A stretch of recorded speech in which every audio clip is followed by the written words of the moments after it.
समझा करिए भाई। मुस्कान साहब मुस्कुराते रहिए भाई मैं बहुत सीरियस बात कर रहा हूँ, आपको हंसी आ रही है भाई। गजब है, देश की शांति के लिए बात कर रहा हूँ। गृह युद्ध की तरफ देश ना जाए उस पर आपको हंसी आ रही है, इसका मतलब आप चाहते हैं इस देश में गृह युद्ध हो? नहीं, बड़े ताज्जुब मैं सिर्फ आपसे ये पूछना चाह रहा था, जो सवाल मैं लेकर के आऊंगा। सुनिए बड़े सुनिए, 5 मिनट के लिए एक मेहमान जुड़े हैं लारी साहब, मैं लौटूंगा अपने सवाल के साथ आपके पास। मेरे साथ सैयद नसरुद्दीन चिश्ती साहब जुड़े हैं, जो कि प्रेजेंट स्पिरिचुअल हेड हैं अजमेर दरगाह शरीफ के। मैं बहुत बहुत इस्तकबाल करता हूं सैयद नसरुद्दीन चिश्ती साहब। मैं सिर्फ आपका रिएक्शन जानना चाहूंगा इस पूरे मसले पर। हालांकि आप जो सुबह से बयान दे रहे हैं वो भी हमने सुने हैं, लेकिन आप अभी ताल ठोक के में जुड़े हैं। क्या ये गलत है कि अगर मुझे लगता है मेरे साथ अन्याय हो रहा है तो मैं न्याय के लिए कानून का दरवाजा खटखटाऊं? क्या इसमें कुछ गलत है चिश्ती साहब? देखिए, मैं पहले एक बार आपको करेक्ट कर दूं जनाब, शुक्रिया आपने मुझे मौका दिया। मैं अजमेर दरगाह के जो स्पिरिचुअल हेड हैं, जो सज्जादा नशीन, उनका उत्तराधिकारी हूं, उनका बड़ा बेटा हूं। ठीक है। और I am the one of the lineal descendant of the Khwaja Sahab ji. मैं ख्वाजा का वंशज भी हूँ। ठीक।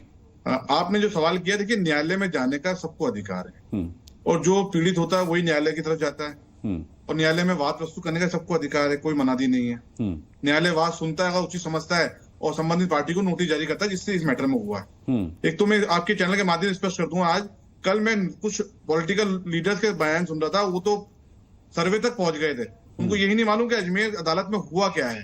देखिए, अजमेर अदालत में वाद को सुनवाई हेतु निहित किया गया है 20 दिसंबर को, और संबंधित पक्षकारों को नोटिस जारी किए गए। इसके अलावा कुछ भी नहीं हुआ है।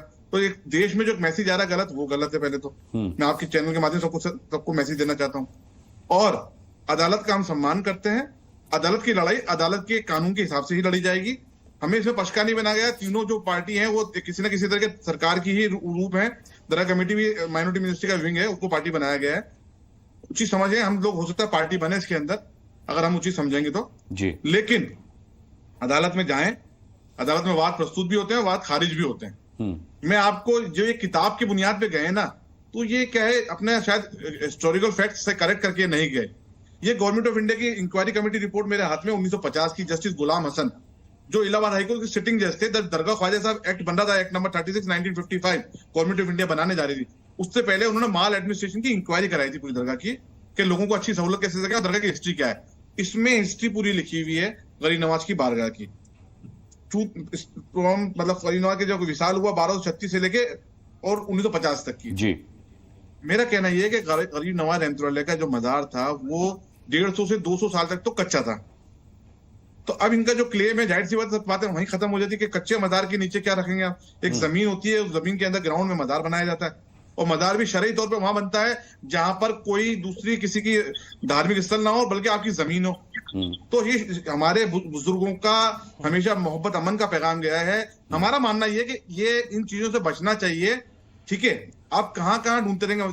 मोहन भागवत जी का बयान बहुत स्पष्ट है 2022 का, कि किन किन मस्जिदों में शिवालय ढूंढेंगे, हर रोज नया विवाद शुरू करने की क्या जरूरत है। तो हम चाहते हैं कि मोहब्बत अमन के साथ हम लोग मिलकर रहें, इन धार्मिक उन्माद से बचें। ये समाज को बांटने का काम करते हैं, एक दूसरे के प्रति अविश्वास भावना पड़ती है। पूरी दुनिया आज हमारी तरफ नजर लगा के बैठी है। हमारा देश ग्लोबल शक्ति बनने जा रहा है। क्या हम आने वाली नस्लों को ये मंदिर मस्जिद का विवाद देके जाएंगे? देखिए, जो 47 से पहले के मुकदमे चल रहे हैं धार्मिक स्थल को लेकर, उसमें जो न्यायालय का फैसला आता है सबको मानना चाहिए, और सबने माना है। लेकिन हमें कहीं तो रुकना होगा। हम कब तक नए नए विवाद खड़े करते रहेंगे? और कुछ लोग ऐसा था, इस चक्कर के अंदर अगर पब्लिसिटी के लिए आ रहे हैं, अब इन महाशय की पब्लिसिटी की मंशा है क्या, नहीं है, या कोई कॉन्स्पिरेंसी है क्या है, या इनकी आस्था है क्या है, ये यही बता सकते हैं बेहतर। लेकिन मैं आपके माध्यम से प्लेसेस ऑफ वर्शिप एक्ट के अंदर इन्होंने जो इंटरप्रिटेशन कर दिया कि साहब सर्वे पे कोई रोक नहीं है उसके अंदर, तो मैं तो सरकार से अपील करूंगा, तमाम पॉलिटिकल पार्टियों से, एक दूसरे पे आरोप प्रत्यारोप ना करें कि देश हित से जुड़ा हुआ मसला अजमेर दरगाह का नहीं, आज अजमेर दरगाह कोई कल दूसरा स्थल आएगा। तो आप सब लोग एक साथ बैठे, प्लेसेस ऑफ वर्शिप एक्ट को अगर अमेंडमेंट करना तो अमेंडमेंट करें।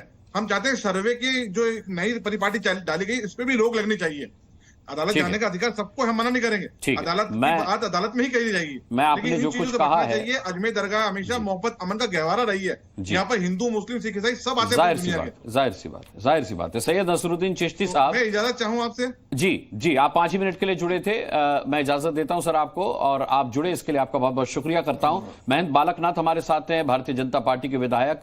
चिश्ती साहब ने जो कुछ कहा, मैं कोई सवाल नहीं पूछूंगा, सिर्फ आपका रिएक्शन लूंगा। महंत बालकनाथ, आप क्या कहना चाहेंगे? उन्होंने मोहन भागवत साहब का रेफरेंस भी दिया है, और क्या उन्होंने कहा था वो भी बताया। देखिए, उनका जो कहना माननीय सर संचालक का वो सही है, लेकिन देखिए हमारा देश लोकतांत्रिक देश है और स्वतंत्र भारत है। इस भारत के अंदर कोई भी व्यक्ति अगर किसी के एक निर्माण कार्य पे के अंदर कोई भी व्यक्ति अगर किसी के एक निर्माण कार्य पे उसको आपत्ति है तो अदालत जा सकता है जी। और अदालत तभी किसी मामले को स्वीकार करती है जब संबंधित व्यक्ति अदालत के सामने कुछ तथ्य रखता है कि उसको इस बात की मतलब कोई जो भी स्ट्रक्चर है या कोई भी निर्माण कार्य है, कोई भी मसला हो, उसके तथ्यों की जांच करके ही अदालत उसको परमिशन देती है कि हाँ भाई हम इसकी सुनवाई करेंगे। और ये तो देखो निर्णय अदालत को करना है। अभी जिनको मैं सुन रहा था वो अपना पक्ष अदालत में रखेंगे और जिन व्यक्तियों ने इस मामले के ऊपर अदालत के सम्मुख अपनी अर्जी लगाई है, गुहार लगाई है, वो भी अपने तथ्य रखेंगे। और ये तो देखो अदालत तो सत्य के साथ खड़ी होती है, जो सत्य होता है उसके पक्ष में अदालत खड़ी होती है और उसके पक्ष में निर्णय देती है।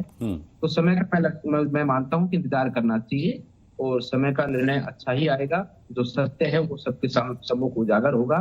सत्य तो यही है ना कि ये देवी देवताओं की पुण्य भूमि है भारतवर्ष, और इस भारतवर्ष के अंदर सनातन धर्म मानने वाले आज से जब से सृष्टि का निर्माण हुआ तभी से इस पुण्य भूमि पर रहते हैं और देवताओं ने भी इस पुण्य भूमि पर अवतार किए हैं, अवतरित हुए हैं और अटल सत्य को ही आज प्रमाणित करने की आवश्यकता पड़ रही है। ऐसे जुड़े हुए मसलों के साथ ये भी सत्य कि भारत पर लगभग 700 से अधिक 800 के लगभग अधिक वर्षों तक मुगलों का शासन रहा और ये सब पूरी दुनिया जानती है, वो हिस्ट्री को जानती है कि किस प्रकार से हमारे धार्मिक स्थलों पर एक अलग से ढांचा अलग निर्माण बनाया गया। इस सब चीजों को सब व्यक्ति जानते हैं, पूरा देश और पूरी दुनिया जानती है। लेकिन महेंद्र बालकनाथ सिर्फ जानने से नहीं होता, उसको सिद्ध भी करना होगा अदालत में। और आपने सही कहा कि जो भी कुछ होगा संविधान के हिसाब से और कानूनी प्रक्रिया के हिसाब से होगा। मैंने शुरुआत में यही बात कही है कि अदालत सब पक्षों को सुनेगी और निर्णय अदालत करेगी कि क्या सही है क्या गलत है। उस पल का इंतजार करना चाहिए और सबको अदालत के और भारत के कानून के प्रति अपना समर्पण दिखाते हुए, उसका सहयोग करते हुए, उसको स्वीकार करते हुए उसको मानना चाहिए। उस प्रक्रिया से सबको आगे बढ़ना चाहिए। ठीक है, मैं आपका बहुत बहुत धन्यवाद करूंगा महेंद्र बालकनाथ जी, आप हमसे जुड़े और आपने हमसे बातचीत की, इस विषय में अपने विचार रखे। दानिश कुरैशी साहब हमारे साथ हैं MIM से। दानिश कुरैशी साहब, सवाल ये उठता है कि हम कहते तो हैं कि हम अदालतों का सम्मान करेंगे। दानिश कुरैशी साहब के वीडियो में कुछ दिक्कत है, मैंने उनसे हमेशा कहा कि आप स्टूडियो आया करिए, आपके स्काइप में